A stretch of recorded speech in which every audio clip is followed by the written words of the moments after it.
Assalamualaikum kawan-kawan. Selamat datang ke perjumpaan kelas online kita pada hari ini.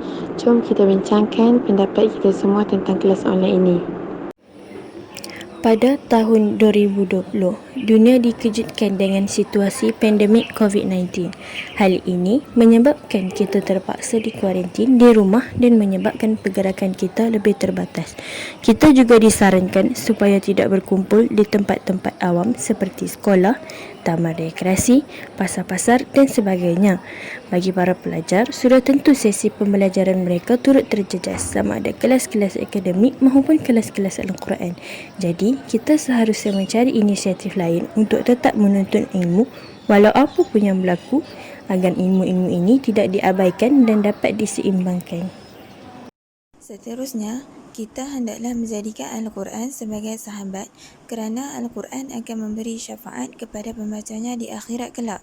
Sebagaimana hadis Rasulullah SAW daripada Abu Umamah radhiyallahu anhu, beliau mendengar Rasulullah SAW bersabda, "Iqra'ul Quran fa innahu ya'ti yawmal qiyamah syafi'an li ashabihi," yang bermaksud bacalah Al-Quran kerana sesungguhnya ia akan datang pada hari kiamat sebagai syafaat kepada para pembacanya. Hadis riwayat Muslim. Kelas online. Pandemik ini menyebabkan kita terhalang daripada berjumpa secara bersemuka. Dengan itu, kita perlulah beralih kepada teknologi pada masa kini. Kelas online yang boleh dilakukan seperti kelas taranum, tajwid, tulisan khat, hafazan dan belajar bahasa Arab. Memandangkan kita hidup di zaman teknologi maklumat yang serba canggih, pelbagai medium boleh digunakan untuk menjalankan kelas online seperti Webex, Google Meet, Zoom, Google Classroom, Quran Pro, Muslim Pro dan banyak lagi.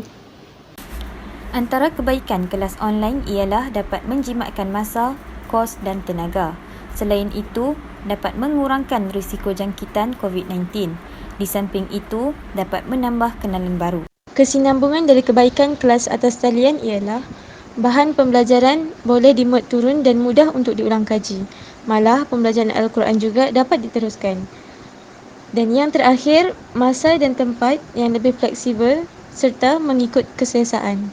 Ciri-ciri kelas online yang efektif ialah: yang pertama, guru yang mengajar merupakan seorang guru yang bertauliah.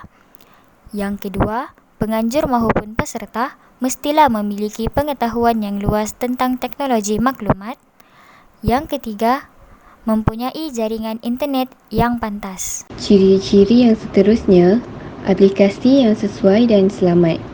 Ciri-ciri yang terakhir, pelajar perlu berdisiplin terhadap masa yang telah ditetapkan. Kesimpulannya, aktiviti masih dapat diteruskan walaupun dalam keadaan pandemik COVID-19. Dengan wujudnya kelas online sebegini, masa dapat terisi dengan aktiviti-aktiviti yang lebih bermanfaat.